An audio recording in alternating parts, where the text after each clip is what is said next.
A farmer saved an injured hawk hit by a truck, but what happened the next day will shock you. A National Geographic team landed with a documentary offer. Before we continue, don't forget to subscribe to the channel, like the video, and comment where in the world you're watching from. Let's go. The morning frost crunched beneath Michael Sullivan's weathered boots as he walked the perimeter of his property. Dawn was breaking over the Nebraska plains, painting the sky in streaks of amber and gold. His border collie, Scout, trotted faithfully beside him, alert and watchful as always. At 58, Michael still moved with the fluid grace of a much younger man, his eyes constantly scanning his surroundings. Old habits from his 20 years as a wildlife rehabilitator before he'd settled into farming. "Something's not right, boy," Michael muttered, kneeling to examine fresh tire marks gouged into the soft shoulder of the country road that bordered his land. Scout growled softly in agreement. The skid marks were deep, suggesting a vehicle had swerved violently before continuing on its way. That's when he heard it, a faint, almost imperceptible sound coming from the drainage ditch beyond the road. Michael tilted his head, listening intently. Years of working with injured wildlife had trained his ears to detect distress calls that most people would miss completely. Scout had heard it too, his ears perked forward, body tense with anticipation. "Easy, Scout," Michael commanded softly, approaching the ditch with measured steps. What he saw made his heart sink. There, lying on its side, wings awkwardly splayed, was one of the most magnificent red-tailed hawks he'd ever encountered. The bird's chest heaved with labored breaths, one wing bent at an unnatural angle. Its eyes, fierce amber orbs, locked onto Michael with a mixture of defiance and terror. "Oh, you poor thing," Michael whispered, instantly assessing the situation with the practiced eye of someone who had rehabilitated dozens of raptors. The hawk had clearly been struck by a vehicle, probably a truck based on the height of impact. It was a mature specimen, its rich russet tail feathers catching the early morning light. The bird attempted to right itself as Michael drew closer, letting out a piercing cry that sliced through the morning stillness. Michael slowly removed his canvas jacket, knowing what needed to be done. This wasn't his first injured raptor, though it had been years since he'd attempted a rescue of this magnitude. "I know you're scared," he spoke in low, soothing tones, "but I'm going to help you." The hawk's eyes never left him as he carefully approached. Any wildlife rehabilitator knew this moment was critical. Too aggressive and the bird might injure itself further in panic. Too hesitant, and he'd lose the opportunity to help before shock set in. With practiced precision, Michael tossed his jacket over the hawk in one fluid motion, quickly but gently immobilizing it before it could strike with its powerful talons or razor-sharp beak. Scout whined anxiously from a safe distance, knowing better than to approach. "Good boy, stay," Michael commanded, carefully gathering the bundled hawk. He could feel the bird's racing heartbeat through the fabric, its body trembling with fear and pain. "Let's get you home and see what we're dealing with." The walk back to his farmhouse felt longer than usual, each step measured to avoid jostling his precious cargo. Michael's mind raced through the mental checklist of what he would need. The old rehabilitation supplies in his barn, if they weren't too deteriorated from years of disuse. Calls to his veterinarian contacts who might remember him. The wildlife rehabilitation permit that had expired years ago when he decided to focus solely on farming after his wife's death. Lisa had been the real bird expert between them. A certified ornithologist, she'd taught him everything he knew about raptor rehabilitation. After losing her to cancer 5 years ago, Michael had abandoned their joint passion, the memories too painful to confront daily. He'd let his permits lapse, donated most of their specialized equipment, and retreated into the predictable rhythms of agricultural life. Yet here he was, carrying an injured hawk toward his kitchen, with the same care and purpose he'd shown dozens of times before. Some instincts never fade. Inside his modest farmhouse, Michael gently placed the bundled hawk on the kitchen table. With slow, deliberate movements, He gathered supplies, towels, a plastic storage container with air holes he'd hurriedly punched, leather work gloves from his mudroom. His hands moved with muscle memory, falling into routines he thought he'd forgotten. "Okay, let's see what we're dealing with," he murmured, carefully peeling back the jacket. The hawk immediately tried to strike, its good wing flailing weakly. Michael deftly avoided the attack, having anticipated it. With gentle but firm hands, he secured the bird, examining it with the expertise that came flooding back to him. The damage was substantial but not catastrophic. The right wing was definitely broken, and there was evidence of blunt force trauma to the body. No blood from the mouth or nares, which was a good sign. Internal injuries might be minimal. The hawk's eyes remained clear and alert, another positive indicator. Michael reached for his phone, scrolling through contacts he hadn't called in years. Dr. Abernathy had been their go-to avian veterinarian when he and Lisa were active rehabilitators. The old vet had been close to retirement back then. Was he even still practicing? To Michael's relief, the call connected. "Jim Abernathy," came the gruff voice that hadn't changed a bit. "Jim, it's Michael Sullivan. I know it's been years, but I've got an injured red-tailed hawk here. Vehicle strike, broken wing, possible internal trauma." A pause. "Michael Sullivan. Well, I'll be damned. Thought you'd given up the bird business." "I had," Michael admitted, keeping a watchful eye on his patient. "This one found me." A low chuckle. "They have a way of doing that, don't they? Bring it in. I'll clear my morning schedule." Within 30 minutes, Michael had carefully transferred the hawk to a temporary transport container and was driving toward Dr. Abernathy's rural veterinary practice, located 20 miles from his farm.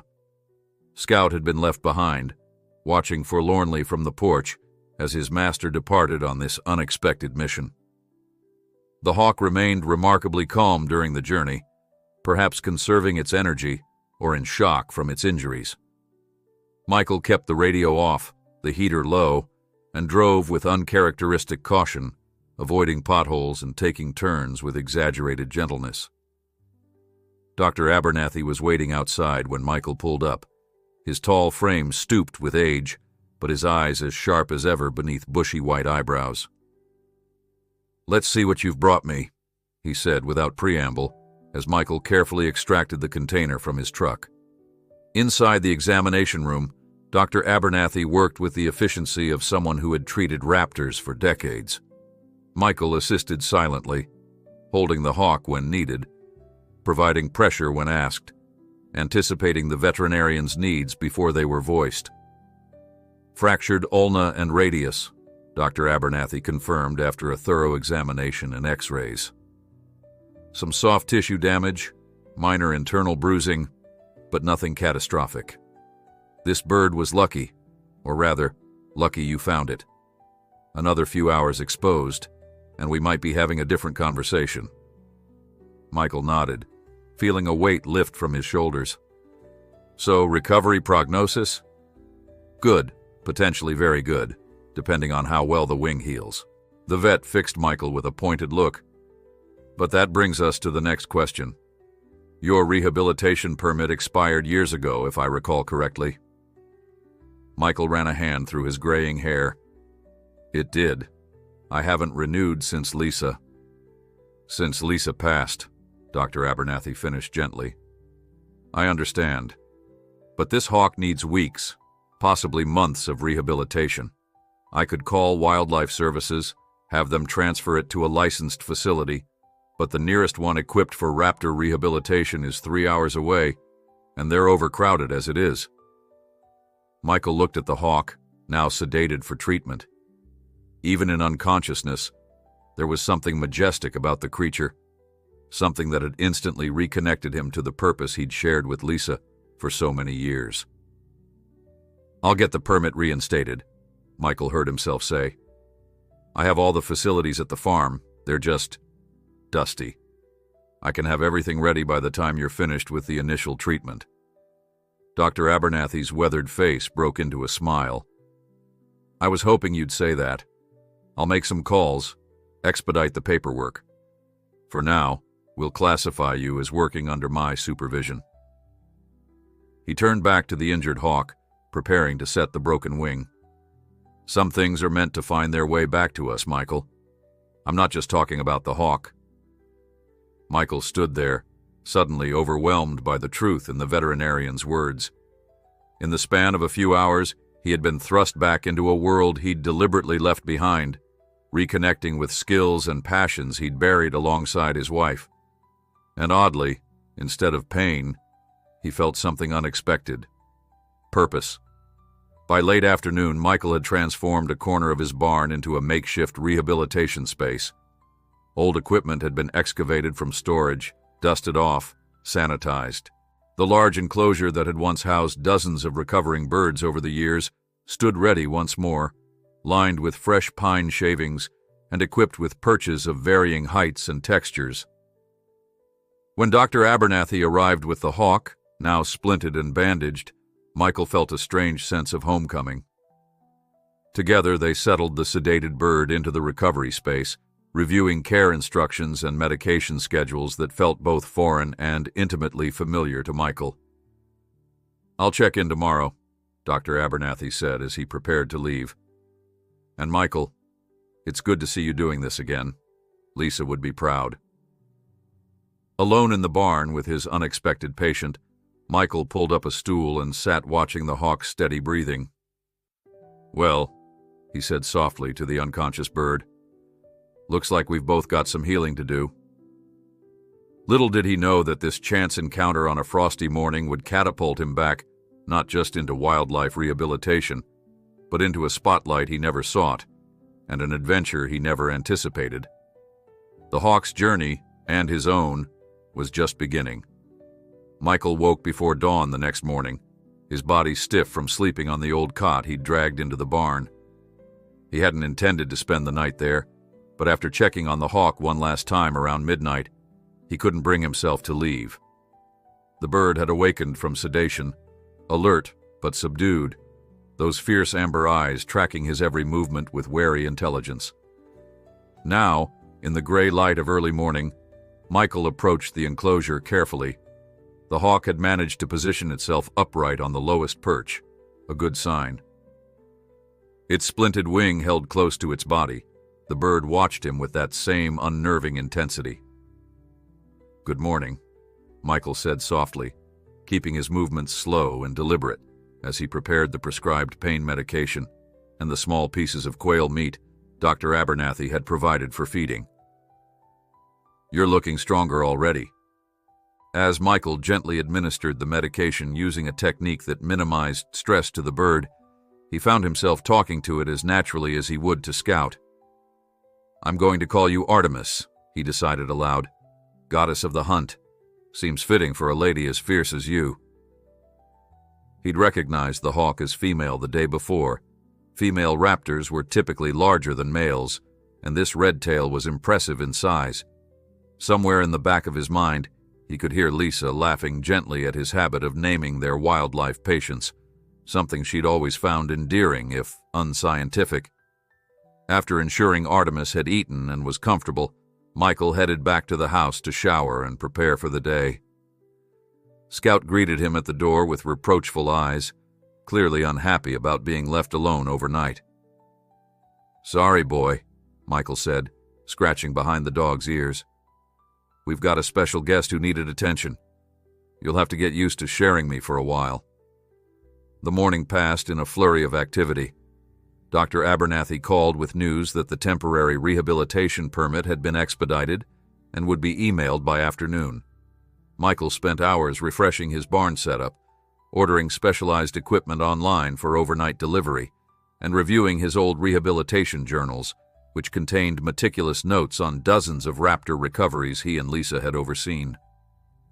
It was strange how quickly it all came back to him. The careful balance of providing care while minimizing human contact. The importance of appropriate housing during different stages of recovery. The subtle signs that distinguished a bird that could eventually be released from one that would require permanent captive care. Michael was so absorbed in his renewed purpose that he barely registered the sound of a vehicle coming up his long gravel driveway until Scout's barking alerted him. Glancing out the window, he saw a sleek black SUV with tinted windows pull up beside his weathered pickup truck. A moment of wariness passed through him. Unexpected visitors were rare on his isolated property. A woman emerged from the driver's side, tall, African American, with a confident posture and camera equipment slung over her shoulder. From the passenger side came a lean man with salt and pepper hair carrying what looked like sound recording equipment. Both wore jackets with logos Michael couldn't quite make out from a distance. Michael stepped onto his porch, Scout at his heels, as the visitors approached. "Mr. Sullivan?" the woman called, her voice carrying clearly across the yard. "Michael Sullivan?" "That's me," he confirmed cautiously. "Something I can help you with?" The woman smiled warmly as she reached the bottom of the porch steps. "I'm Dr. Kira Washington, and this is my colleague, James Chen. We're with National Geographic's Wildlife Conservation Film Division." Michael blinked in surprise. "National Geographic? I think there must be some mistake." Dr. Washington shook her head. "No mistake. May we come up? We have something rather important to discuss with you." Still confused, Michael nodded and led them into his modest living room, cluttered with books and the comfortable disarray of a man living alone. Scout settled at his feet, keeping a watchful eye on the strangers. "Mr. Sullivan," Dr. Washington began once they were seated, "we understand you rescued an injured red-tailed hawk yesterday morning." Michael's confusion deepened. "Yes, but how could you possibly know about that? It just happened." James Chen smiled. "Social media moves fast these days. A young veterinary assistant at Dr. Abernathy's clinic posted about the rescue on her wildlife conservation blog. She mentioned that the farmer who brought in the hawk was a former rehabilitator, returning to the field after years away. One of our research assistants flagged it during our regular social media monitoring. We were particularly interested," Dr. Washington continued, "because we've been developing a documentary series on wildlife rehabilitation in America's heartland, focusing on the critical role of individual conservationists like yourself." Michael shook his head, bewildered. "But I was a rehabilitator years ago, but I've been just a farmer for the past 5 years. Yesterday was the first time I've worked with wildlife since my wife passed." A look of genuine sympathy crossed Dr. Washington's face. "We're sorry for your loss, Mr. Sullivan, and we understand this is unexpected. But sometimes the most compelling stories are those of people finding their way back to a calling. We'd like to document your work with this hawk," James added, "from injury through rehabilitation to release, assuming release is possible. The full journey, told through your perspective as someone reconnecting with conservation work." Michael ran a hand through his hair, overwhelmed. "I'm not looking for attention. I just did what anyone with my background would do." "But that's precisely what makes this story worth telling," Dr. Washington insisted. "Ordinary people doing extraordinary things out of compassion and expertise. Viewers connect with that authenticity." Before Michael could respond, his phone rang. Dr. Abernathy calling with an update on the medication schedule. Excusing himself, Michael took the call in the kitchen, grateful for the moment to collect his thoughts. "Jim," he said, after the veterinary details were covered, "there are 2 people from National Geographic sitting in my living room. They want to make a documentary about Artemis's rehabilitation." A low whistle came through the phone. That was fast. Carly, my new assistant, mentioned posting something online, but I had no idea it would attract this kind of attention. "What should I do?" Michael asked, lowering his voice. "I'm not looking to be on camera.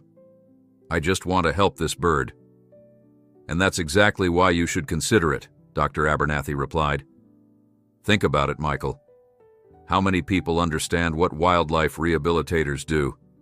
How many know about the threats facing raptors in agricultural areas?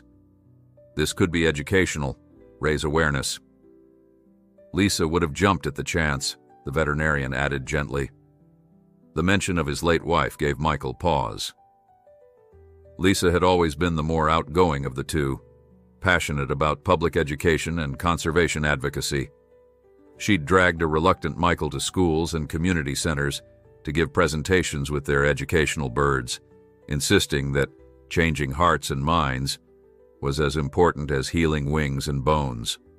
When Michael returned to the living room, he found Dr. Washington examining a framed photograph on his bookshelf, Lisa standing with a rehabilitated great horned owl perched on her gloved arm, her face radiant with joy. "Your wife?" Dr. Washington asked softly. Michael nodded. "Lisa. She was the real bird expert, certified ornithologist. I learned everything from her. She looks like she loved what she did." "More than anything," Michael confirmed, a familiar ache spreading through his chest. "She believed in sharing that passion with others, educating people." Dr. Washington returned the photograph carefully to its place. "Mr. Sullivan, we would approach this project with the utmost respect. For you, for your late wife's legacy, and most importantly, for the hawk's welfare. The animal's recovery would always come first." Michael looked from Dr. Washington to James Chen, then out the window toward the barn where Artemis was beginning her long journey to recovery. Part of him wanted to decline, to protect his privacy and the quiet life he'd built since Lisa's death. But another part, a part that had awakened when he'd found that injured hawk in the ditch, recognized an opportunity to honor Lisa's memory in a way that might actually make a difference. "I'm not comfortable being the focus," he said finally. "This would have to be about wildlife rehabilitation itself, the process, the challenges, the importance of it. Not about me." Dr. Washington smiled. "We can work with that approach. The hawk's journey can be the primary narrative." "And I have conditions," Michael continued, finding his footing. "No interference with the rehabilitation process. If Artemis shows signs of stress from the filming, you back off immediately. And Dr. Abernathy has final say on any medical aspects." "Absolutely," James agreed, exchanging a glance with his colleague. "We always defer to the experts when working with wildlife." "We'd like to start with an interview today," Dr. Washington said, "just to establish background. Then develop a filming schedule that works around the hawk's needs and your daily routine." Michael took a deep breath, still not entirely believing what he was agreeing to. "I suppose we can try it. If it helps people understand why wildlife rehabilitation matters." "That's our goal too," Dr. Washington assured him, extending her hand to seal the agreement. "Thank you for trusting us with this story, Mr. Sullivan." As he shook her hand, Michael couldn't help but wonder what Lisa would think of this unexpected turn of events. Somehow, he suspected she was somewhere laughing in delight at the irony of her private, camera-shy husband ending up in a National Geographic documentary because he couldn't leave an injured hawk by the side of the road. "Well," he said to his visitors, "I suppose you'll want to meet Artemis now." The barn was transformed. What had been a hastily arranged rehabilitation space just 24 hours earlier now featured professional lighting rigs, microphones discreetly placed to capture ambient sounds, and a small monitoring station tucked into a corner.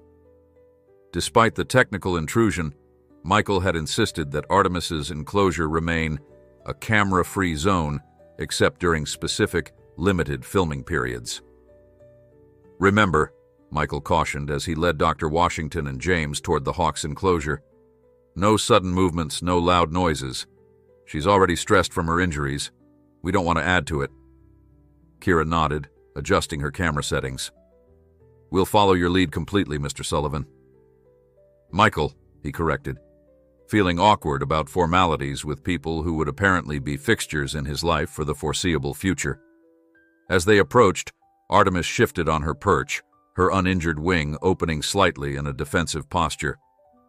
Michael immediately raised his hand, stopping the film crew at what he judged to be a safe distance. "This is as close as we get for now," he said quietly. "She's still assessing whether we're predators or not." James adjusted his boom microphone, capturing the soft, rustling sounds of the hawk's feathers. "She's magnificent," he whispered. "How old would you estimate she is?" "Based on her plumage, I'd say she's at least 3 years old. A mature adult," Michael replied, falling naturally into the educator role he'd often played during his rehabilitation years. Red tails typically live about 20 years in the wild, longer in captivity. If her wing heals properly, she could have many productive years ahead of her. Kira captured footage of Artemis from their position, using a zoom lens to respect the safety boundary. "And if the wing doesn't heal properly?" she asked. A shadow crossed Michael's face. "Then we face difficult decisions. A raptor that can't fly, can't hunt, can't survive in the wild. What happens in those cases? Sometimes they can become educational birds if they have the right temperament," Michael explained. "But that requires special permits, extensive facilities, and a permanent commitment to their care. Many rehabilitators aren't equipped for that." "Were you and your wife?" Kira asked gently. Michael's gaze remained on Artemis. "We had 3 permanent residents, birds that couldn't be released. A one-eyed great horned owl named Einstein, a red-shouldered hawk with an amputated wing we called Amelia, and a peregrine falcon with neurological damage named Mercury." His voice softened. "After Lisa died, I found them homes with other licensed facilities. Couldn't bear to keep them without her." The raw emotion in his voice was palpable, and both filmmakers exchanged glances, recognizing they were witnessing a vulnerability Michael hadn't intended to reveal. "Let's focus on Artemis for now," Michael said, clearing his throat. "She's due for medication and feeding." What followed was a masterclass in raptor care that the National Geographic team captured with professional reverence. Michael demonstrated how to safely handle an injured hawk, how to administer medication with minimal stress, and how to assess subtle signs of improvement or decline. His hands moved with practiced precision, his voice maintaining a calm, steady cadence that seemed to keep Artemis relatively composed despite the strangers in her space. "You never lost your touch," James commented, as they finished filming the care routine. Michael carefully secured Artemis's enclosure. "Like riding a bicycle, I guess. Some things your hands just remember." "Your expertise is evident," Kira said.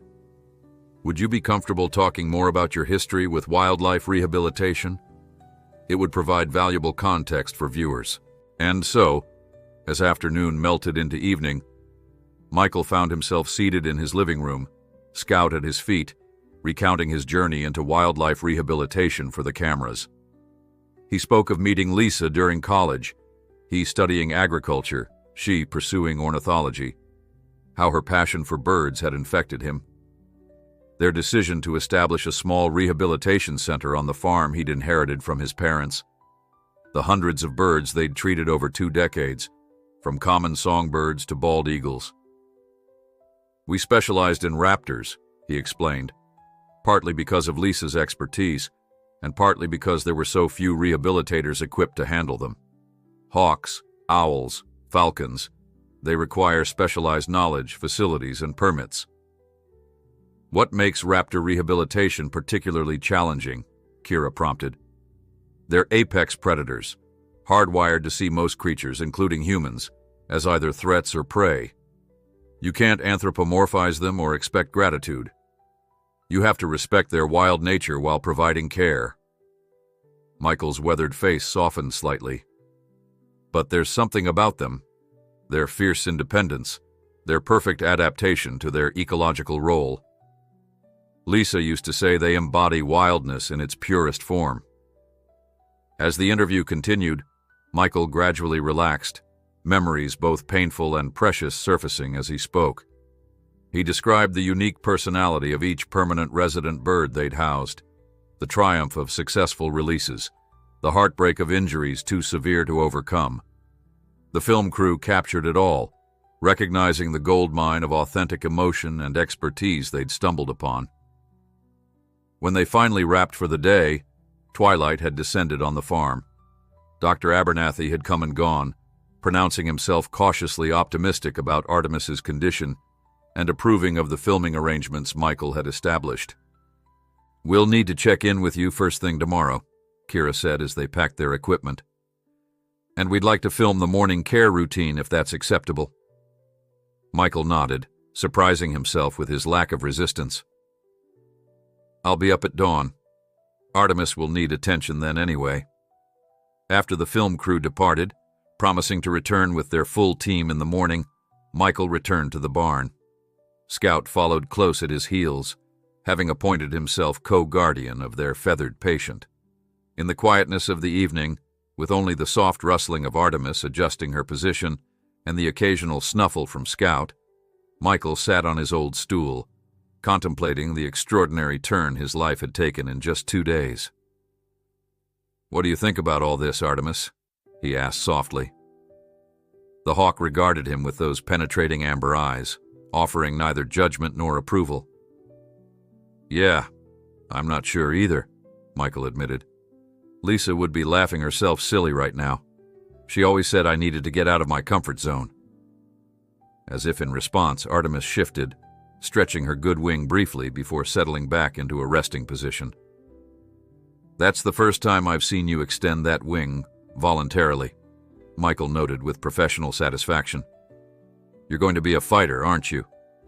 He checked her water, adjusted the heating panel to ensure the night temperatures would remain optimal, and prepared to leave for the house. At the barn door, he turned back for one last look. "Rest well, Artemis. Big day tomorrow, apparently. We're going to be movie stars." The wry amusement in his voice wasn't entirely forced. Somewhere in the whirlwind of the past 2 days, his initial resistance had begun to fade, replaced by a cautious willingness to see where this unexpected path might lead. Back in the house, Michael found himself doing something he hadn't done in years, pulling out the old photo albums Lisa had meticulously maintained, documenting their work with injured wildlife. Page after page of raptors in various stages of recovery, of release days with their wings outstretched in first flights of freedom, of the permanent residents who had become part of their family. One photo in particular caught his eye: Lisa with their first red-tailed hawk, a bird remarkably similar to Artemis. Her smile was radiant, her entire being exuding the joy she found in this work. Michael traced her face with his finger, a complex mixture of grief and gratitude washing over him. "I think I understand now," he whispered to the photograph. "Why you sent her to me, why you brought them here with their cameras." He closed the album gently. "I'm listening now, Liz. I'm paying attention." Dawn broke with a symphony of birdsong and the rumble of vehicles coming up Michael's driveway. The National Geographic team had expanded overnight. 2 additional camera operators, a lighting specialist, a production assistant laden with equipment cases, and a slender man with wire-rimmed glasses who introduced himself as Dr. Elliot Morgan, the production's wildlife biology consultant. "I've read all your published papers on raptor rehabilitation," Dr. Morgan said enthusiastically, pumping Michael's hand. "Your work on stress reduction techniques for captive hawks was groundbreaking. I assigned it to my graduate students just last semester." Michael blinked in surprise. "Papers? Those were just some articles Lisa and I wrote for rehabilitation journals years ago. I didn't think anyone outside the rehab community ever read them." "Are you kidding? Your methodology for minimizing human imprinting while maintaining necessary care is still considered the gold standard." Dr. Morgan's eyes shone with genuine admiration. "When Kira told me who we were filming with, I almost couldn't believe it." Discomfort and pride warred within Michael as he led the expanded crew toward the barn. He'd never sought recognition for the work he and Lisa had done, viewing it simply as their contribution to conservation. The idea that their methods had influenced others, that somewhere graduate students were studying their approaches, was both gratifying and overwhelming. Inside the barn, the team moved with professional efficiency, setting up equipment, while respecting the boundaries Michael had established around Artemis's enclosure. Kira approached with a laminated production schedule. "We've mapped out a filming plan that should minimize disturbance," she explained. "Core sessions during your regular care routines, supplemental interviews, and B-roll during downtime, all coordinated around Dr. Abernathy's visits and any medical procedures." Michael scanned the detailed schedule, impressed despite himself. "This is comprehensive. We want to document the entire rehabilitation journey," Kira said. "From today through eventual release, if all goes well. The network is considering this for a feature-length special rather than just an episode in the series." "A feature?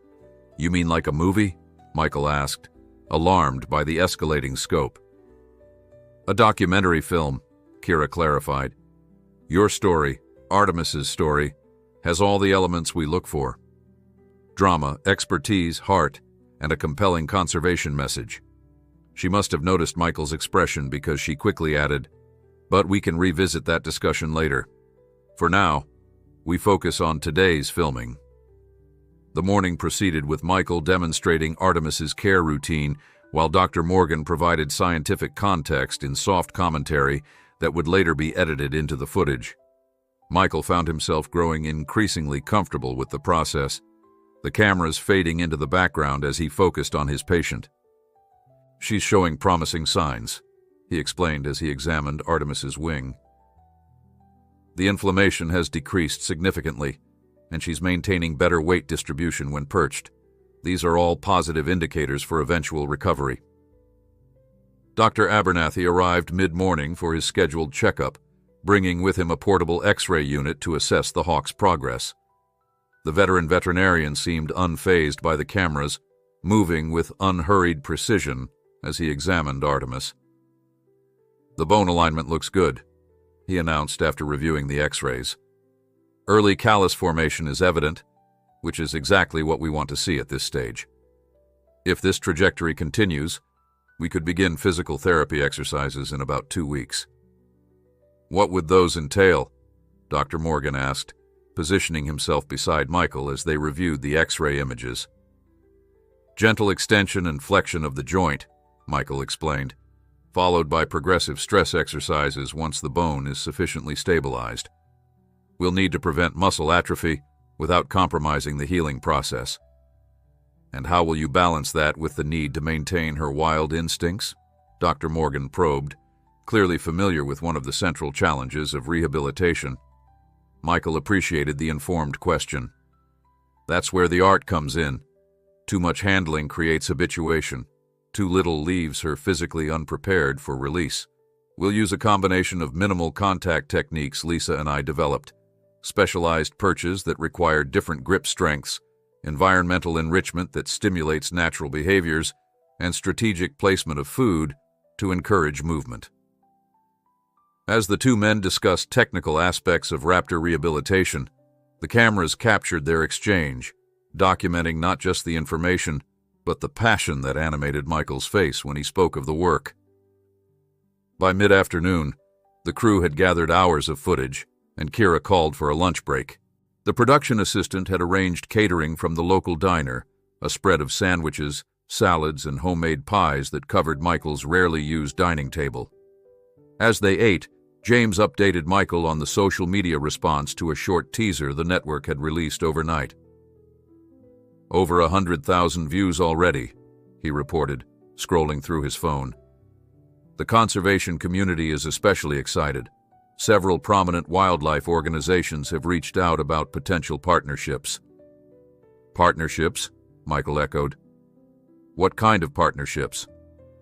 "Educational initiatives, fundraising for rehabilitation centers, that sort of thing," Kira explained. "People connect with individual stories like Artemis's, which creates opportunities to address broader conservation issues." Michael felt a familiar mix of discomfort and purpose. Lisa had always been the public face of their rehabilitation work, handling the educational outreach and advocacy, while he preferred working directly with the birds. Now he found himself thrust into a role he'd deliberately avoided for years. The ringing of his cell phone provided a welcome interruption. The local number wasn't one he recognized. "Michael Sullivan," he answered, stepping away from the group. "Mr. Sullivan, this is Sarah Jenkins from Lincoln East High School," came a woman's enthusiastic voice. "I'm the environmental science teacher. One of my students showed me the National Geographic teaser about your hawk rehabilitation project, and we were wondering if you might consider allowing our advanced biology class to visit. It would be an incredible learning opportunity." Before Michael could formulate a response, she continued, "We've been studying raptors as indicator species for ecosystem health, and seeing actual rehabilitation work would bring the concepts to life for these students." "I'm not sure that would be appropriate," Michael began cautiously. "Rehabilitation requires minimizing exposure to humans, especially groups." "Oh, we completely understand," Sarah assured him. "We wouldn't expect to interact with the hawk directly. Even observing your setup and hearing about the process from a distance would be valuable. These are serious students, Mr. Sullivan, many planning careers in environmental science." Something in her earnest advocacy for her students reminded Michael powerfully of Lisa. How many times had his wife insisted on making exceptions to their usual protocols for educational purposes? "These moments create the next generation of conservationists," she would say. "Let me discuss it with the veterinarian and the film crew," Michael found himself saying. "We might be able to arrange something limited, with strict guidelines." After ending the call, Michael rejoined the group, still processing this latest development. Dr. Morgan looked at him curiously. "Everything all right?" "A local high school teacher wants to bring students to observe the rehabilitation process," Michael explained, "part of their environmental science curriculum." Kira's eyes lit up. That would be fantastic footage, the educational impact extending to the next generation. We could incorporate it into the community engagement segment we've been planning. "I haven't agreed to anything yet," Michael cautioned. "Artemis's welfare comes first. Too much disruption could be detrimental to her recovery." "Of course," Dr. Morgan nodded. "But if structured properly, limited educational access can be managed without compromising rehabilitation protocols. Your own papers discuss this balance." Michael felt a wry smile tugging at his lips. "Using my own research against me, Doctor?" "With you," Dr. Morgan corrected gently. "Not against you." As the team returned to filming that afternoon, Michael found his thoughts drifting to Lisa and the educational programs they'd conducted together. Despite his initial reluctance, he'd come to appreciate the spark in a student's eyes when they truly understood the majesty and ecological importance of raptors. That spark often translated into conservation action, donations, volunteer work, career choices. Standing before Artemis's enclosure as the cameras rolled, Michael made a decision that felt both new and familiar. "I'd like to discuss incorporating a limited educational component into our filming schedule," he told Kira during a break. "If we can do it without compromising Artemis's recovery, I think it's important to include." The smile that spread across Kira's face told him he'd made the right choice. "I think Lisa would approve," she said softly. Michael nodded, a weight he hadn't realized he was carrying lifting slightly from his shoulders. "Yes," he agreed. "She would." 2 weeks into filming, Artemis's rehabilitation had progressed remarkably well.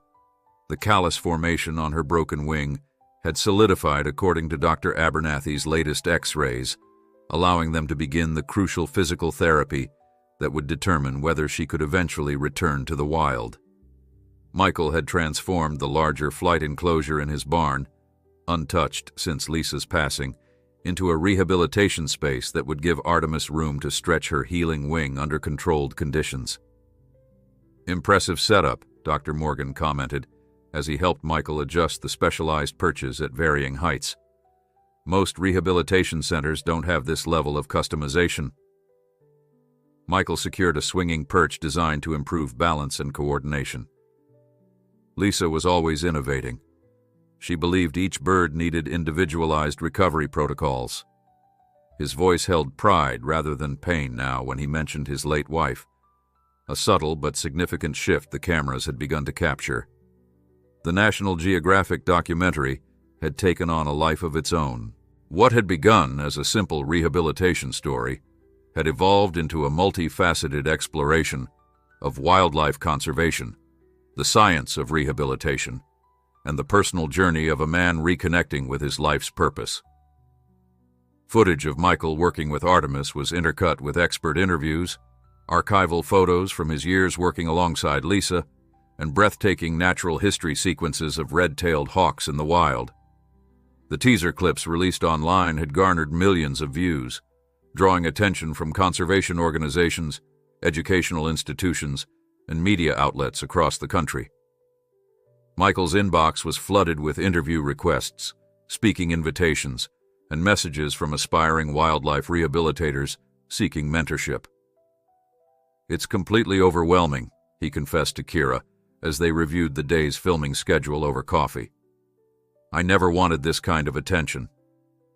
"But think of the impact you're having," she responded, sliding her tablet across the table to show him the latest analytics. "Applications for rehabilitation permits have increased 20% nationwide since our first teaser went live. Donations to raptor conservation funds have spiked. You're inspiring people, Michael." He shook his head, still uncomfortable with the notion. "It's Artemis doing the inspiring. I'm just the caretaker." Kira smiled knowingly. "The caretaker who's agreed to let 20 high school students visit today." Michael glanced at his watch. "They'll be here in an hour. Are you sure this is a good idea? Artemis has been making progress, but she's still easily stressed." "We've planned everything according to your specifications," Kira assured him. "Limited time, viewing from a distance, no flash photography, small groups rotating through. Dr. Morgan will help manage the educational component while you focus on Artemis." Despite his concerns, Michael had to admit the arranged visit represented a compromise he could live with. He'd insisted on strict protocols to protect Artemis's well-being while allowing meaningful educational access, a balancing act that had defined his and Lisa's approach to rehabilitation for years. The students arrived precisely on time, filing off their yellow school bus with a mixture of teenage nonchalance and barely contained excitement. Their teacher, Sarah Jenkins, greeted Michael with the enthusiasm of someone meeting a celebrity. "Mr. Sullivan, we can't thank you enough for this opportunity," she gushed, shaking his hand vigorously. "These students have been researching red-tailed hawks for weeks in preparation." Michael nodded, somewhat overwhelmed by her energy. "Just remember, Artemis is a patient first, an educational opportunity second. We'll need to follow all the protocols we discussed." "Absolutely," Sarah agreed, turning to her students with a stern expression. "You've all signed the behavioral agreements. Anyone who doesn't comply leaves immediately. This is a wildlife rehabilitation center, not a zoo." The students, ranging from sophomores to seniors, nodded solemnly. Michael was impressed by their serious demeanor. These weren't kids looking for a field trip diversion. They were genuinely interested in the work. The visit was structured in rotating groups of 5 students, each spending 15 minutes observing from a designated area, while Dr. Morgan provided scientific context and Michael demonstrated aspects of Artemis's care from a safe distance. The National Geographic cameras captured it all, moving discreetly among the groups to document this intersection of wildlife rehabilitation and education. Surprisingly, Artemis remained relatively calm throughout the process, periodically watching the visitors with her intense gaze, but showing none of the stress behaviors Michael had feared. If anything, she seemed more focused on the physical therapy exercises he guided her through, carefully extending her injured wing with each repetition. "She's a natural ambassador," Dr. Morgan observed during a break between student groups. "Some raptors simply have the temperament for it." Michael watched Artemis adjust her position on the perch, her movements becoming more fluid each day. "Lisa would say she's chosen her role. We used to joke that the birds decided whether they were meant for release or education. We just had to listen carefully enough to hear their choice. One student in particular, a serious-faced girl named Amelia, with a notebook full of detailed sketches, stayed behind after her group session, clearly burning with unasked questions. "You have something on your mind?" Michael prompted gently. "I was wondering about imprinting," she said, the words tumbling out as if she'd been holding them back with great effort. "How do you prevent it during long-term rehabilitation, especially with a bird that requires so much hands-on care?" It was exactly the kind of thoughtful, specific question that revealed genuine interest in the field. Michael found himself explaining the nuanced techniques he and Lisa had developed, the careful balance of necessary intervention and strategic distance, the use of puppets for feeding juvenile birds, the importance of maintaining the hawk's natural wariness of humans. Amelia absorbed every word, her pencil flying across her notebook. When Michael finished, she looked up with determination in her eyes. "I want to do this someday. Exactly this." Something about her reminded Michael powerfully of Lisa at that age. The same focused passion, the same innate understanding that this work mattered. For the first time in years, he felt the pull to mentor, to pass on the knowledge he and Lisa had accumulated. "If you're serious about wildlife rehabilitation, it's never too early to start learning," he heard himself saying. "We could use volunteers to help prepare food, maintain equipment, assist with documentation. All from an appropriate distance, of course." The girl's eyes widened. "Really? You'd let me volunteer?" "With your parents' permission and your teacher's recommendation," Michael qualified, suddenly aware of Kira's camera capturing this unexpected moment. "It's not glamorous work, but it's how most rehabilitators start." As the students eventually departed, buzzing with excitement over what they'd witnessed, Michael felt a curious lightness. The educational session he'd approached with such trepidation had energized rather than drained him. Sharing knowledge that might otherwise have died with Lisa felt right, necessary even. Dr. Abernathy, who had arrived toward the end of the visit to check on Artemis, clapped Michael on the shoulder. "Look at you, taking on a mentee already." Lisa would be beside herself with joy. "It just sort of happened," Michael admitted, watching the school bus disappear down his long driveway. "But it feels important somehow." "It is important," the veterinarian affirmed. "This work has to continue beyond us. New generations have to pick up where we leave off." Later that evening, after the film crew had packed up for the day, Michael sat alone with Artemis, conducting her final therapy session. As he gently extended her wing, supporting it at precisely the right angle, he noticed something remarkable. She was assisting the movement, using her own muscles to complete the extension, rather than resisting as she had in previous sessions. "That's it, girl," he encouraged softly. "You're starting to believe you can fly again, aren't you?" The hawk regarded him with those penetrating amber eyes, alert and present in a way that transcended the usual wariness between human and wild creature. In that moment, Michael felt a connection that rehabilitators rarely acknowledge publicly, a mutual recognition between caretaker and patient that their fates had become intertwined in ways neither could have anticipated. "We're both healing, aren't we?" Michael whispered. "Both finding our wings again." 1 month into Artemis's rehabilitation, the morning routine at Michael's farm had evolved into a well-choreographed dance between wildlife care and documentary production.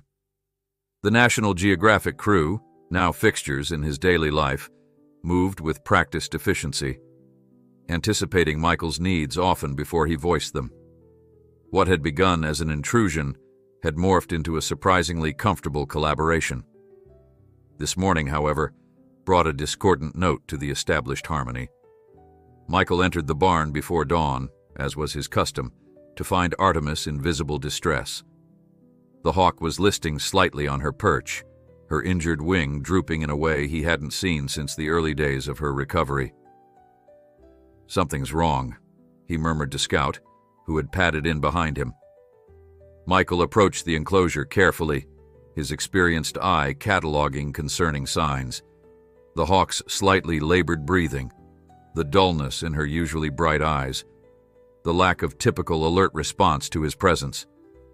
When Kira and the crew arrived 30 minutes later, they found Michael on the phone with Dr. Abernathy, his voice tense as he described the symptoms. Temperatures elevated. No discharge from the nares or mouth. Yes, I've checked for abrasions.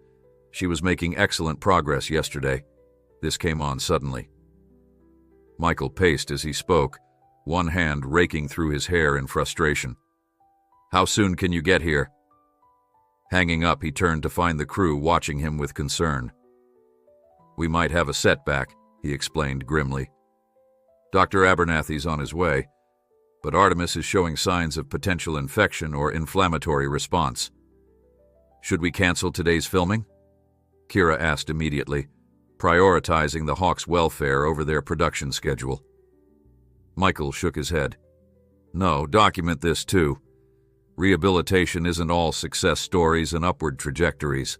The public should understand the challenges, the setbacks. Dr. Morgan, who had arrived with the crew, moved closer to observe Artemis. Could be a delayed inflammatory response to the injury, he suggested. Sometimes the body's healing process includes these fluctuations. Or secondary infection, Michael countered. The original wound was contaminated from the roadside. We could be seeing bacteria that survived the initial antibiotic treatment. The next hours unfolded in tense activity as Dr. Abernathy arrived, examined Artemis thoroughly, and confirmed Michael's fears. A secondary infection had developed in the tissue surrounding the healing bone.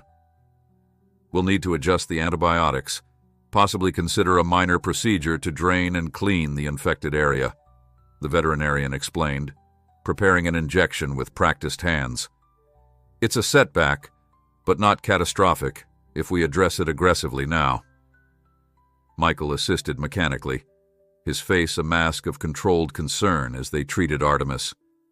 The cameras captured everything, the clinical precision of the medical intervention, the Hawk's subdued response to handling, and most tellingly, the emotional toll visible in the tight lines around Michael's eyes.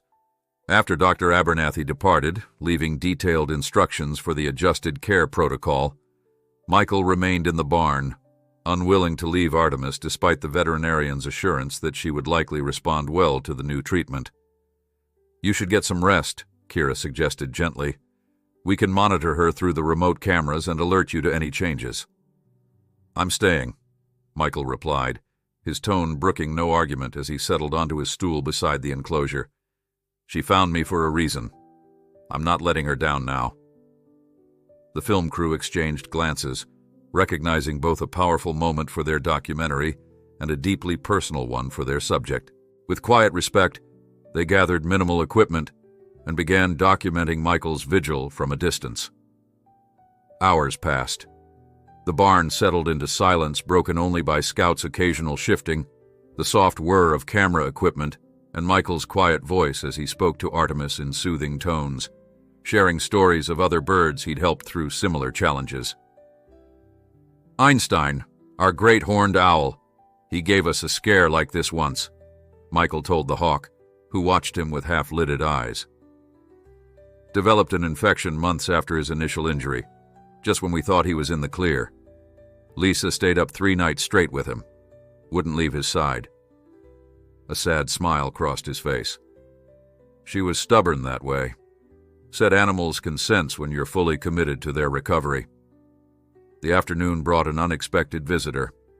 Amelia, the serious student who had so impressed Michael during the class visit, arrived with her mother carrying a small cloth bag. I heard Artemis was having complications, she explained, her young face creased with worry. Ms. Jenkins told us after she got your email about postponing our volunteer orientation. Michael straightened, surprised both by her appearance and her evident concern. News travels fast. The whole class is worried, Amelia said. We've been following Artemis's progress on the National Geographic updates. She hesitantly extended the bag. I brought some organic chicken livers from our family farm. My mom said they might be good for building strength during recovery. If that's appropriate, I mean. The thoughtfulness of the gesture struck Michael deeply. He accepted the bag with genuine gratitude. That's incredibly considerate, Amelia. High-quality protein is exactly what Artemis needs right now. Thank you. Kira, ever alert to meaningful moments, had her camera rolling, capturing this unexpected connection between generations of wildlife caregivers. Would it be all right if I stayed for a little while? Amelia asked hesitantly. I won't disturb her. I just want to learn how you manage a medical setback like this. Michael glanced at Amelia's mother, who nodded her permission. She's been talking about nothing but hawks and rehabilitation since your class visit, the woman explained. If it's not an imposition, this would mean a lot to her. It's not an imposition, Michael replied, recognizing an opportunity to fulfill the educational mission Lisa had always championed. But it won't be exciting. Mostly just observation and waiting. That's part of it too, isn't it? Amelia said with unexpected insight. Patience, being present. Michael nodded, impressed. Exactly right. And so the vigil expanded to include the young student, who sat quietly beside Michael, absorbing every detail as he explained the signs he was monitoring, the treatment protocol, and the delicate balance between intervention and allowing the hawk's own healing processes to work. As evening approached, Artemis showed the first encouraging signs, taking water when offered, maintaining better posture on her perch, and displaying slightly more alertness. Dr. Abernathy, checking in by phone, was cautiously optimistic. The antibiotics are likely taking effect, he told Michael. Keep monitoring through the night, but I think we've caught this in time. Amelia's mother eventually insisted they needed to leave, though the girl clearly would have stayed all night if permitted. Before departing, she approached Michael with newfound determination. Mr. Sullivan, I know you need to focus on Artemis right now, but when she's better, I still want to volunteer. Even more now, actually, especially seeing how you handle complications. Michael found himself smiling despite his exhaustion. We'll reschedule that orientation as soon as Artemis turns the corner. And Amelia, bring your notebook. I think you might have what it takes to do this work someday. The girl's face lit up with a joy that reminded Michael powerfully of Lisa. The same passion, the same recognition of finding one's calling. As Amelia left with her mother, Michael felt a curious sense of rightness settle over him, as if pieces of a puzzle were gradually falling into place. Night descended on the barn. The film crew had reduced to a skeleton team, just Kira with a single camera, documenting the quiet dedication of a man who had found his purpose renewed through an injured hawk. You should get some sleep, Michael told her around midnight. I've got this covered. Kira lowered her camera, stretching tired muscles. You know what makes this documentary special, Michael? It's not just Artemis's journey, or even your rehabilitation expertise. It's your heart, your absolute commitment. Michael looked embarrassed. I'm just doing what any decent rehabilitator would do. No, Kira said softly. You're doing what only you can do, in the way only you can do it. That's what viewers are connecting with, your authentic passion for this work. After she left, Michael sat in the dimly lit barn, contemplating her words as he watched Artemis sleeping more peacefully now. Perhaps there was truth in what Kira said. Perhaps this documentary was capturing something more universal than he'd realized. The healing power of purpose, the way serving another creature's needs can mend one's own broken places. We're going to get through this, Artemis, he whispered to the sleeping hawk. Both of us, together. Dawn broke over the farm, finding Michael still at his post, bleary-eyed but vigilant. Artemis had made it through the night, her condition noticeably improved by morning. The infected area showed reduced swelling, and her alertness had returned to near normal levels. When Dr. Abernathy arrived for an early check. His examination confirmed what Michael had already sensed. They'd navigated the crisis successfully. "She's responding well to the treatment," the veterinarian confirmed, adjusting his glasses as he examined the wing. "Remarkable resilience in this one." "She's a fighter," Michael agreed, the relief evident in his voice despite his exhaustion. Over the next week, Artemis's recovery regained its momentum. The infection cleared completely, allowing them to resume the crucial physical therapy that would determine her future. Each day brought measurable improvements: greater wing extension, stronger grip strength, more precise movements. The documentary team captured every milestone, from the first time Artemis fully extended her injured wing to the moment she used it to balance during a short hop between perches. The setback, rather than diminishing public interest in the documentary, had intensified it. National Geographic's weekly update videos regularly garnered millions of views, with viewers around the world emotionally invested in Artemis's journey.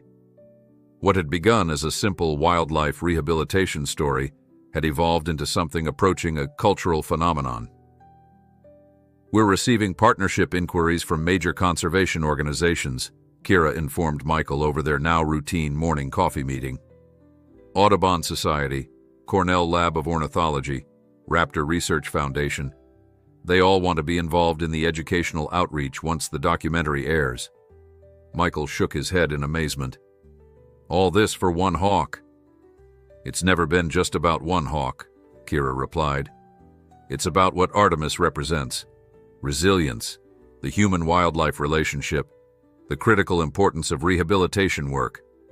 Your story has given people a window into a world they rarely see." The educational component of the project had expanded significantly.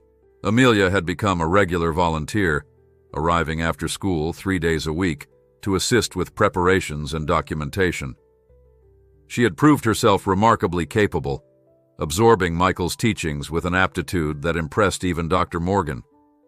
More surprising to Michael was how naturally he'd fallen into the role of mentor, finding unexpected satisfaction in passing on the knowledge he and Lisa had accumulated over decades. Other students had joined the volunteer program as well, forming a small but dedicated group that Michael had begun training in basic wildlife rehabilitation principles. With the National Geographic team documenting their progress, the barn had transformed from a place of solitary work to a vibrant center of learning and conservation. "You've created something special here," Dr. Morgan observed one afternoon, as they watched the students carefully preparing food for Artemis, according to the exacting nutritional guidelines Michael had taught them. "A micro-rehabilitation center with an educational mission. Lisa would be proud." Michael nodded, a familiar ache mingling with newfound purpose. "She always wanted to formalize the educational side of our work. We talked about setting up an internship program, but then..." He trailed off, the memory of Lisa's illness still painful. "Perhaps this is your opportunity to fulfill that vision," Dr. Morgan suggested gently. The idea took root in Michael's mind. That evening, after the students and film crew had departed, he found himself pulling out Lisa's old journals, leather-bound books filled with her meticulous notes on raptor rehabilitation techniques, educational program outlines, and dreams for the future of their work together. Among them, he discovered detailed plans for a next-generation rehabilitators training program she'd been developing before her diagnosis. Michael stayed up late into the night, reading Lisa's words, feeling her passion leap from the pages. By morning, he had made a decision. When Kira arrived with the crew, he was waiting with renewed energy, despite his lack of sleep. "I want to expand the scope of what we're doing here," he announced without preamble.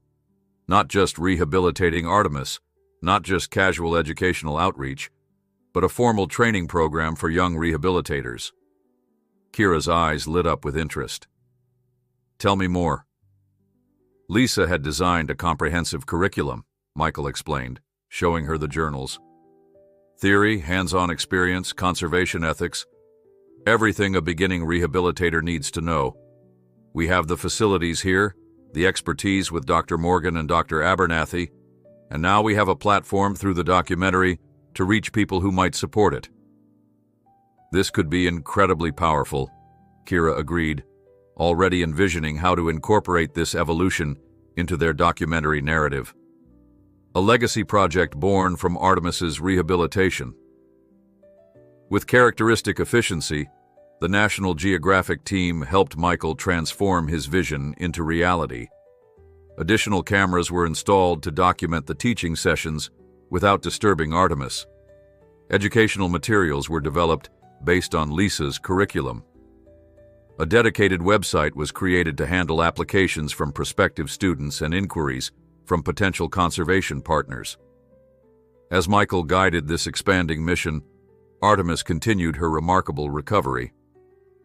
8 weeks after the accident, she was ready for the next critical phase, limited flight testing in a controlled environment. The moment carried enormous weight for everyone involved. If Artemis could fly functionally, her chances for release back to the wild were excellent. If not, difficult decisions lay ahead.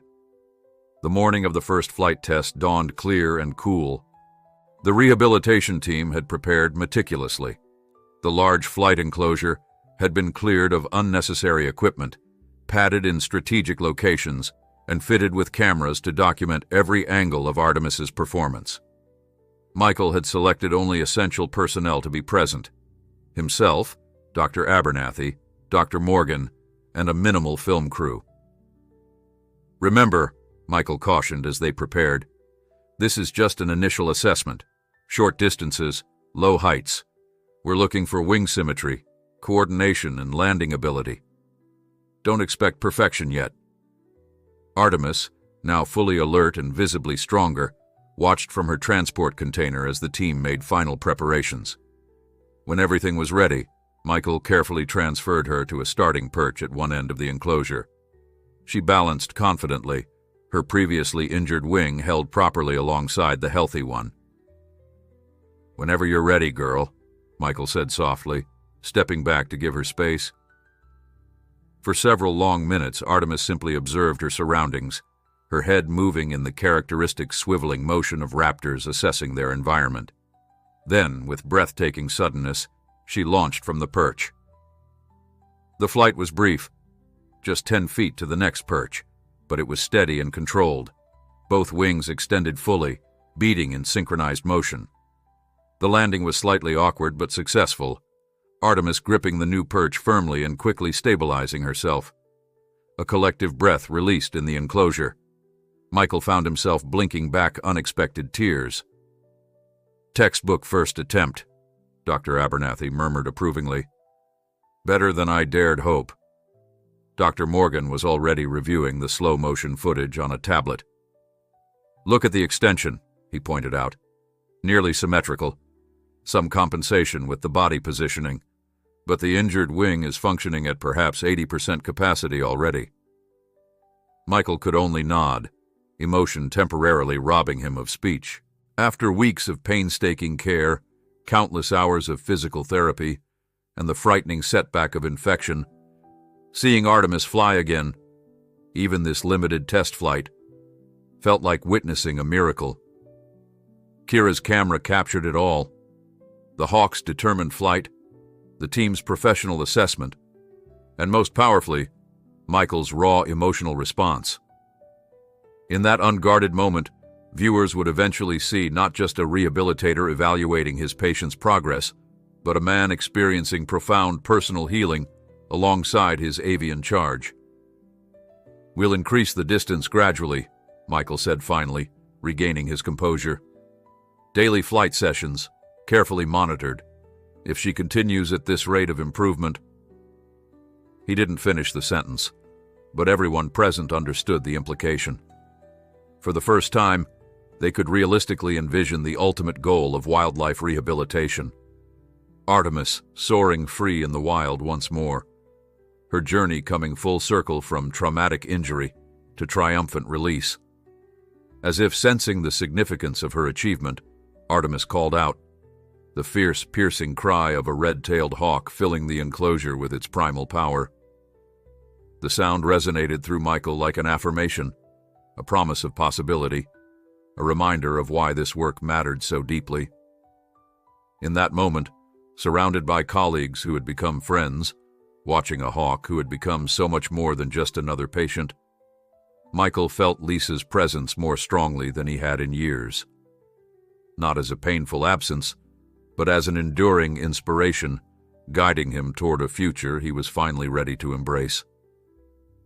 3 months after the accident that brought Artemis into Michael's life, the documentary project had evolved beyond anything he could have imagined. The hawk's rehabilitation had progressed exceptionally well, her flight capabilities improving daily until she was navigating the entire length of the flight enclosure with confidence and precision. According to Dr. Abernathy's assessment, Artemis was nearly ready for the final phase of rehabilitation, conditioning flights in the large outdoor enclosure to build the stamina and hunting skills she would need for survival in the wild. Her wing function is remarkably good, the veterinarian confirmed after a thorough examination. Some minor asymmetry remains, but it's within functional parameters. She's compensating effectively. Michael nodded, having observed the same in Artemis's daily flight sessions. And her weight is perfect, 1250 grams, right in the ideal range for a female red tail of her size. As Dr. Abernathy packed up his equipment, he gave Michael a knowing look. So we're talking about release planning now. Are you ready for that? It was a loaded question. Every wildlife rehabilitator understood the emotional complexity of successful releases, the bittersweet mixture of triumph and loss, the necessary severing of the bond that develops during months of intensive care. For Michael, whose connection with Artemis had become so public and profound, the prospect carried additional layers of emotion. "I've always known this was the goal," Michael replied after a moment. "A rehabilitator who can't let go isn't serving the animal's best interests." "Lisa used to say the same thing," Dr. Abernathy remarked with a gentle smile, though she also admitted it never got easier, no matter how many birds she released.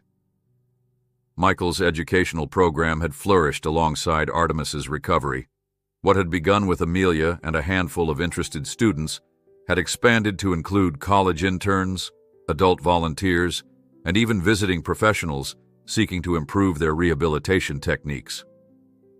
The National Geographic documentary had brought attention and resources that transformed Michael's modest barn into a hub of conservation education.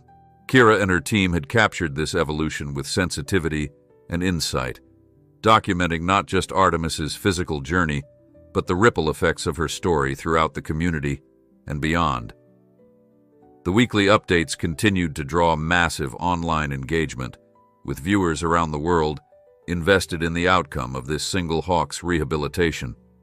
"We're thinking about the release sequence," Kira told Michael, as they walked from the barn to the newly constructed outdoor flight enclosure, a massive mesh structure covering nearly half an acre of natural habitat, where Artemis would complete her final preparation. Obviously, the actual moment of release will be the emotional climax of the documentary, but we want to give proper weight to the preparation phase as well. Michael watched as his student volunteers methodically arranged the enclosure, placing natural perches at strategic heights and preparing the live prey that would help Artemis hone her hunting skills. "The preparation is arguably more important than the release itself," he explained. "A hawk that's physically capable but hasn't maintained its hunting instincts won't survive in the wild. These next few weeks are critical." Amelia approached, clipboard in hand, her confidence having grown remarkably over the months of working alongside Michael. "We've set up the enclosure according to your specifications," she reported. "Multiple hunting scenarios, varied terrain types, appropriate cover for the prey species." "Perfect," Michael nodded approvingly. "Let's bring Artemis out for her first session." The transition to the outdoor enclosure represented a critical juncture in Artemis's rehabilitation. Here, exposed to natural elements, wind, varying light conditions, the sounds and scents of the wild, she would either demonstrate readiness for freedom or reveal limitations that might necessitate continued captivity. With cameras rolling, Michael carefully transported Artemis to the new environment. The hawk's demeanor shifted instantly upon entering the outdoor space, her posture becoming more alert, her eyes scanning the natural surroundings with heightened intensity. When Michael released her onto a perch, she immediately took flight, strong wing beats carrying her to the highest point in the enclosure where she could survey her expanded territory. "That's a good sign," Dr. Morgan commented, watching through binoculars. "She's seeking the optimal vantage point, showing natural predatory behavior." For the next hour, the team observed as Artemis explored the enclosure, testing different perches, responding to wind currents, and eventually showing interest in the live mice that had been released into protected areas of the habitat. When she successfully captured her first prey, executing a textbook hunting strike, a spontaneous cheer erupted from the students watching from a distance. "She remembers who she is," Michael said quietly, profound satisfaction evident in his voice. "That's what matters most." As Artemis continued to thrive in the outdoor enclosure over the following days, Michael found himself increasingly preoccupied with the details of her eventual release. The location would be crucial, far enough from roads to minimize the risk of another vehicle strike, but within suitable red-tailed hawk habitat with adequate prey populations and nesting opportunities. Working with local conservation authorities and ornithologists from the State University, Michael identified several potential release sites. After careful evaluation, they selected a protected wildlife management area about 30 miles from the farm, prime hawk territory, with minimal human disturbance and abundant prey. "We'll need to habituate her to a transport crate in the days before release," Michael explained to his students as they gathered for what had become regular educational sessions. "The journey to the release site can be stressful, so we want her completely comfortable with the crate beforehand." Amelia, who had become something of a lieutenant in the rehabilitation operation, added, "And we'll continue live prey sessions right up until release day to ensure her hunting skills are sharp." Michael nodded approvingly. "Exactly right. The transition from captivity to freedom needs to be as seamless as possible." As the final preparations took shape, National Geographic expanded their coverage to include background on the selected release site, interviews with the conservation officers who manage the area, and perspectives from ornithologists on the challenges faced by raptors in today's landscapes. The documentary had evolved into a comprehensive exploration of wildlife rehabilitation and conservation, with Artemis's story as its emotional center. 3 weeks into the outdoor conditioning phase, Dr. Abernathy and Dr. Morgan conducted their final pre-release assessment. They observed Artemis from a blind within the enclosure, documenting her flight patterns, hunting success rate, and physical condition. After several hours of observation and a final hands-on examination, their conclusion was unanimous. Artemis was ready for release.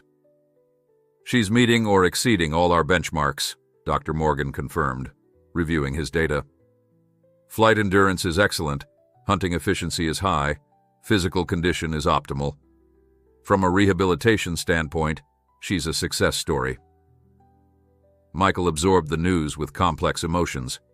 The professional in him celebrated the achievement. A severely injured raptor, restored to full function, against significant odds. Yet the human in him already felt the impending loss of the magnificent bird that had changed his life so profoundly. "We'll schedule the release for next week then," he said, his voice steady despite the tightness in his chest. "Give her a few more days of conditioning, then freedom." That evening, after everyone had departed, Michael sat alone in the observation blind, watching Artemis as she perched regally in the dying light. Scout lay at his feet, the aging border collie having become as much a fixture of the rehabilitation project as any human member of the team. "We did it, girl," Michael said softly to the hawk. "You did it. Beat the odds. Proved everyone right who believed in you." As if sensing his attention, Artemis turned her fierce gaze toward the blind. Though Michael knew she couldn't see him through the camouflaged openings, he felt the weight of her regard nonetheless. Wild, untamed, yet connected to him through the journey they had shared. In that moment of quiet communion, Michael reached an important decision. The release would not be the end of his renewed commitment to wildlife rehabilitation and education. The facility he had rebuilt, the programs he had developed, the young conservationists he had begun mentoring, these would continue and expand, a living legacy honoring both Artemis's journey and Lisa's vision. It was never just about one hawk, he murmured, echoing Kira's words from weeks earlier.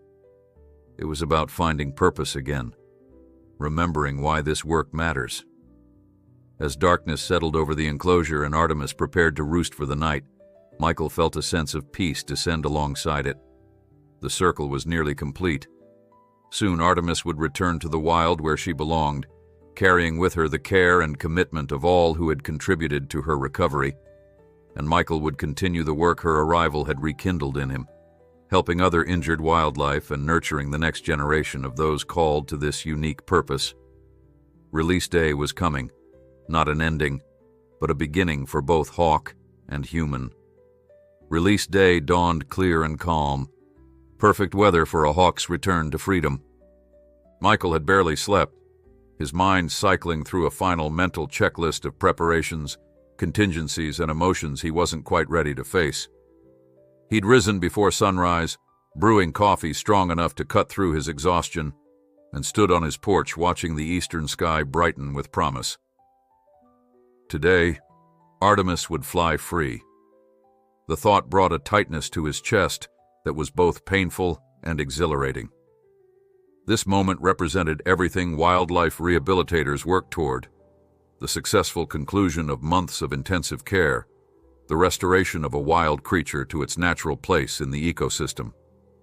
Yet the human heart, with its stubborn attachments, made such triumphs bittersweet. Dr. Abernathy arrived first, his truck kicking up dust on the long driveway.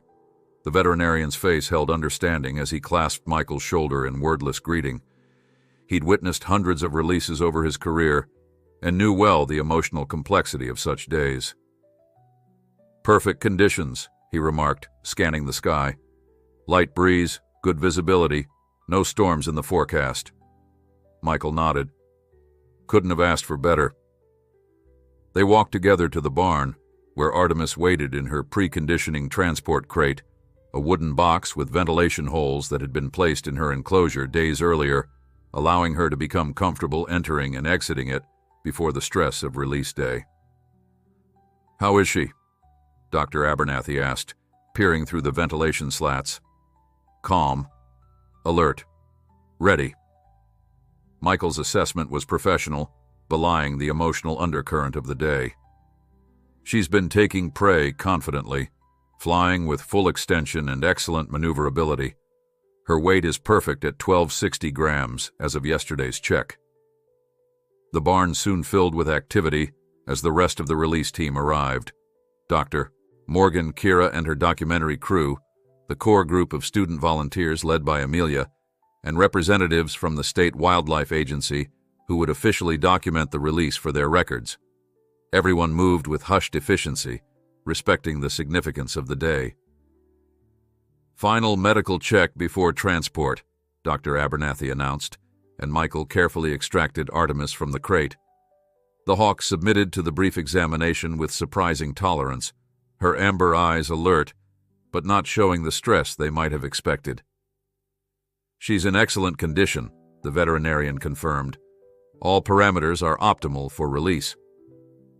As Michael returned Artemis to her crate, he allowed himself one brief moment of connection, a final meeting of eyes with the magnificent raptor who had changed the course of his life. "Fly well," he whispered, too softly for anyone else to hear. The convoy to the release site formed at mid-morning, Michael's truck leading, carrying Artemis and the core rehabilitation team, followed by vehicles transporting the student volunteers and documentary crew. Scout sat in the passenger seat beside Michael, the border collie somehow sensing the significance of the day, in the way that animals often intuit human emotions. The journey passed in contemplative silence.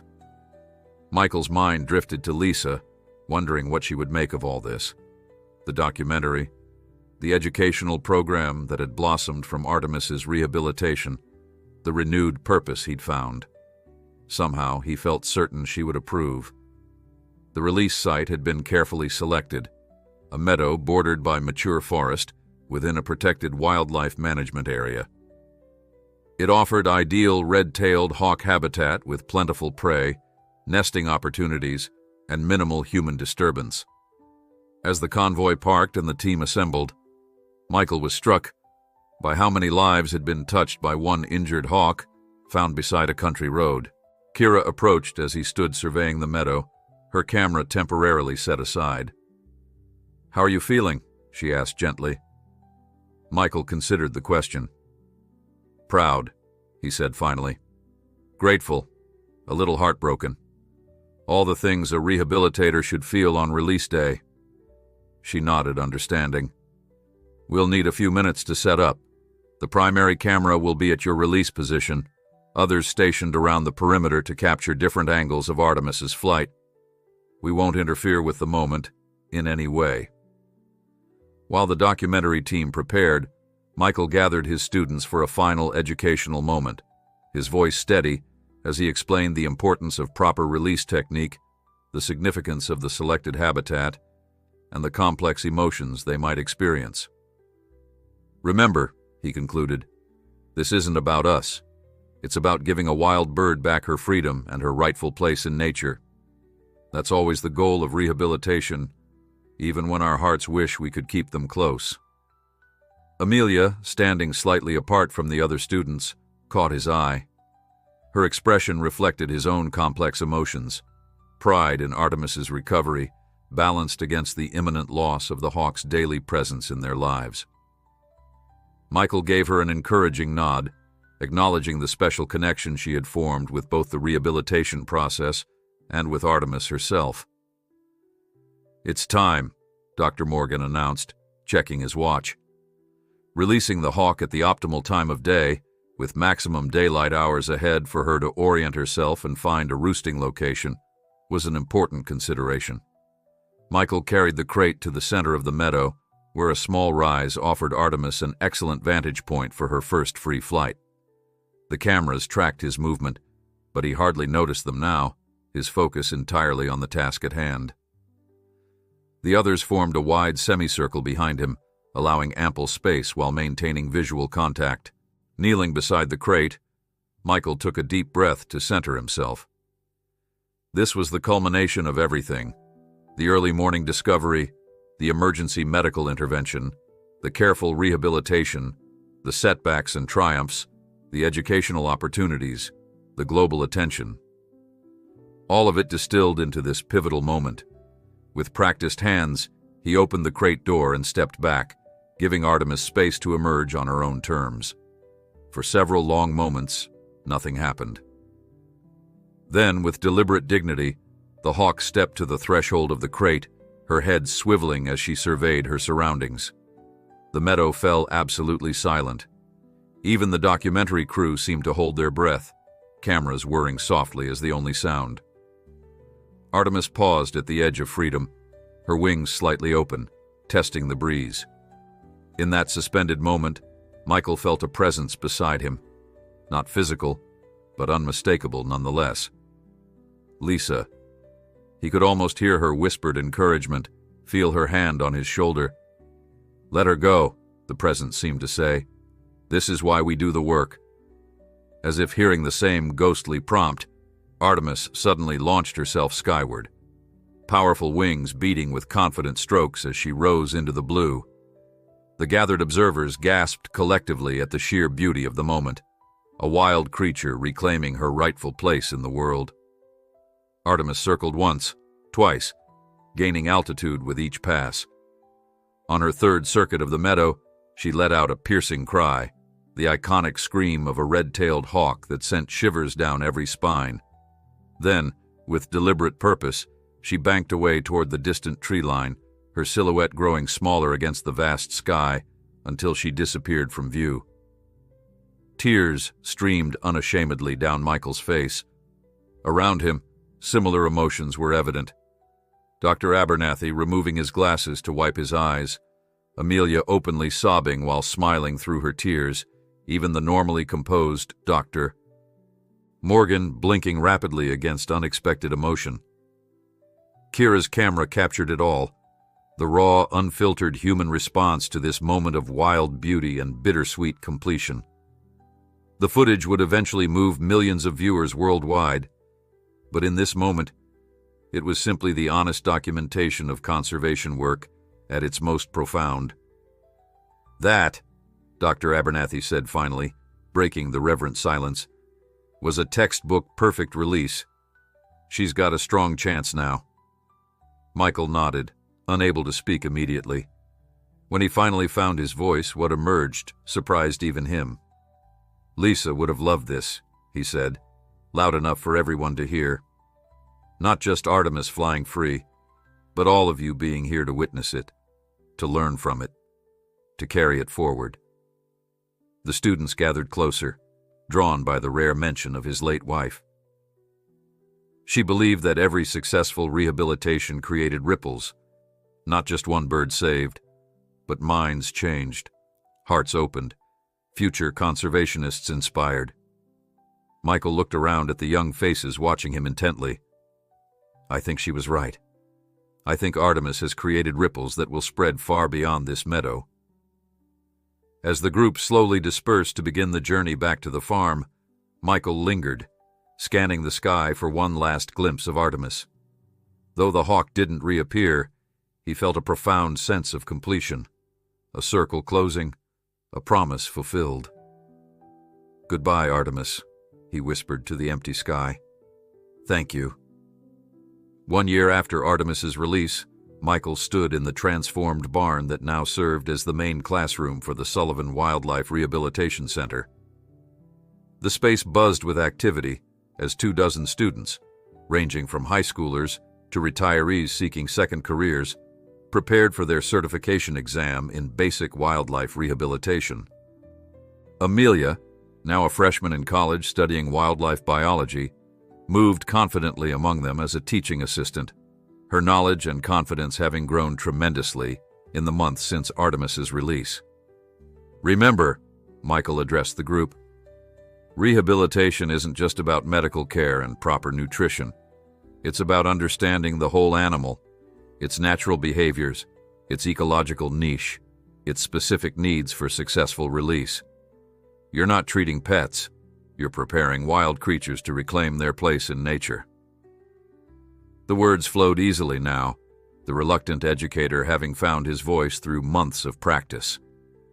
On the walls around them hung professional photographs of successfully rehabilitated animals, many taken by the National Geographic team during their extended stay, others documenting the center's work since then. Most prominent was a stunning image of Artemis in flight at the moment of her release, wings fully extended against the blue sky, freedom recaptured. The Sullivan Wildlife Rehabilitation Center had grown beyond anything Michael could have imagined when he'd found that injured hawk by the roadside. The documentary, titled Artemis Rising, had premiered to critical acclaim and massive viewership, earning awards and, more importantly to Michael, inspiring tangible conservation action. Donations had poured in, allowing Michael to expand the facilities, obtain permanent educational permits, and establish scholarship programs for aspiring rehabilitators. What had begun as one man's reluctant return to wildlife work had blossomed into a nationally recognized training facility, with Michael regularly hosting workshops for rehabilitators from across the country who came to learn the techniques he and Lisa had pioneered years earlier. A knock at the barn door interrupted Michael's lecture.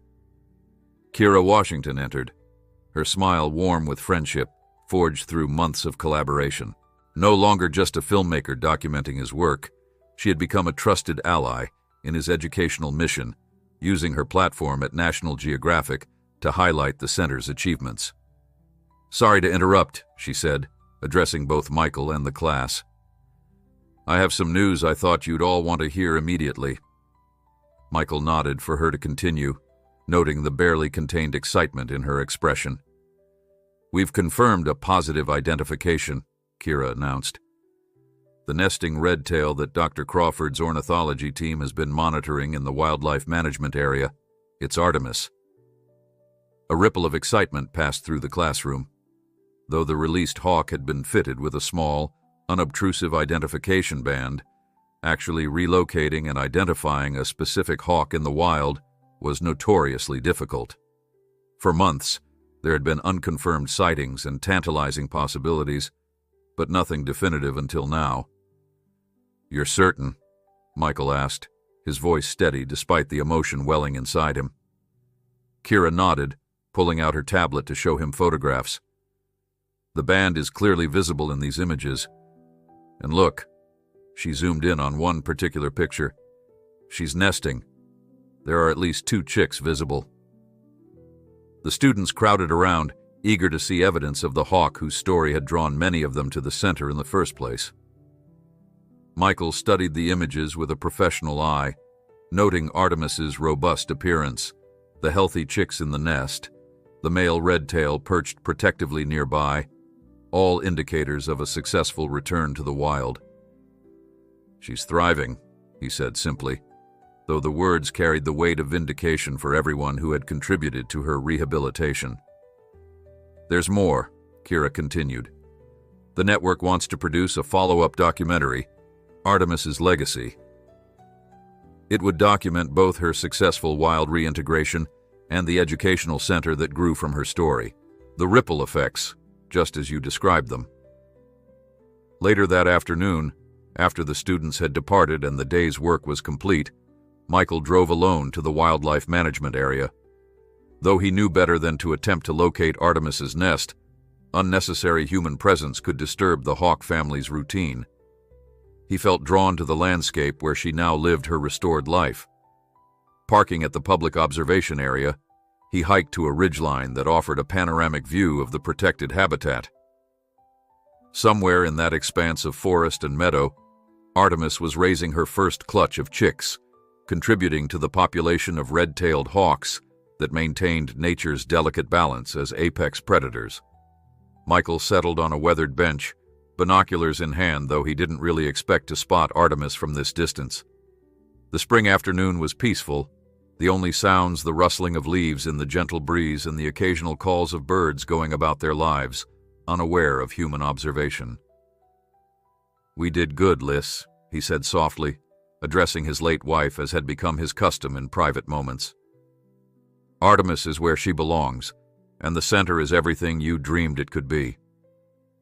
In the year since the release, Michael had gradually reorganized his life around the rehabilitation center's needs while maintaining the farm operations that provided his livelihood. The corn and soybean fields still flourished, but they now coexisted with expanded wildlife habitat areas, rehabilitation enclosures, and the educational facilities that had transformed the property's purpose. Dr. Abernathy had formally joined the center part-time after semi-retirement from his veterinary practice, providing specialized medical expertise while mentoring veterinary students interested in wildlife medicine. Dr. Morgan split his time between university teaching and the center, conducting research on rehabilitation outcomes that would benefit wildlife programs nationwide. Most surprisingly to Michael, he had found himself embracing the public-facing aspects of the work that he had once avoided. Regular speaking engagements at conservation conferences, interviews with environmental publications, consultations with wildlife agencies, all had become part of his routine. Opportunities to advocate for the rehabilitation work he had once conducted in relative obscurity. Through it all, the memory of Artemis, her fierce determination, her remarkable resilience, her eventual triumphant return to freedom, served as both inspiration and guiding principle. Every injured animal brought to the center was treated with the same dedicated care, every student taught with the same insistence on excellence, every public engagement approached with the same commitment to education. As twilight began to settle over the wildlife area, Michael caught a fleeting glimpse of a large bird in flight. a red-tailed hawk soaring on the thermals, hunting in the fading light. Though rationally he knew it was unlikely to be Artemis, he allowed himself the comforting possibility as he watched the hawk's graceful maneuvers. The encounter that had begun with an injured bird in a roadside ditch had transformed not just the hawk's life, but Michael's own. He had rediscovered purpose when he least expected it, built a legacy that honored Lisa's memory while creating something uniquely his own, and found healing through the very work he had abandoned in grief. Driving back to the farm as darkness fell, Michael reflected on the strange symmetry of life, how endings often concealed beginnings, how loss could eventually yield unexpected gifts, how a single act of compassion could ripple outward to touch countless lives. At the farm, lights glowed welcomingly from the house and the rehabilitation center, where a volunteer was tending to the current patients, 3 great horned owlets orphaned when their nest tree fell, a red-shouldered hawk with a gunshot wound, a peregrine falcon recovering from lead poisoning. Each represented another opportunity to make a difference, another chapter in the ongoing story of wildlife conservation. Scout greeted him at the door, the border collie now moving more slowly with age, but still devoted to his human companion. Michael knelt to scratch behind the dog's ears, feeling profound gratitude for the life he now led, the meaningful work, the community of dedicated conservationists, the continuing connection to the natural world that had always been his truest home. On his desk lay the preliminary materials for the follow-up documentary, production schedules, interview outlines, location permits. Beside them was a stack of applications for the next training session, each representing someone inspired to join the vital work of wildlife rehabilitation. And prominently displayed on the wall was an artist's rendering of the expanded facilities planned for the coming year: additional flight enclosures, specialized aquatic rehabilitation areas, improved educational spaces. The journey that had begun with one injured hawk had no foreseeable endpoint now. It would continue through the students trained at the center, through the animals returned to the wild, through the public awakened to conservation needs, and through Artemis herself and the generations of hawks that would descend from her. Michael Sullivan, once a solitary farmer mourning a life and purpose he thought lost forever, had found his way back to his calling through an unexpected encounter on a frosty morning. In saving Artemis, he had saved something in himself as well, rediscovering the passion, commitment, and connection that made life meaningful. Outside, a hawk called in the darkness, its cry echoing across the fields, a reminder of wildness, of resilience, of the endless cycle of healing and renewal that defined both nature and human experience. Michael paused to listen, a smile crossing his weathered face. Life, like rehabilitation, was about restoring what was broken, strengthening what remained, and ultimately releasing attachment to outcomes while celebrating every successful flight toward freedom. Artemis had taught him that, and for that lesson, he would be forever grateful.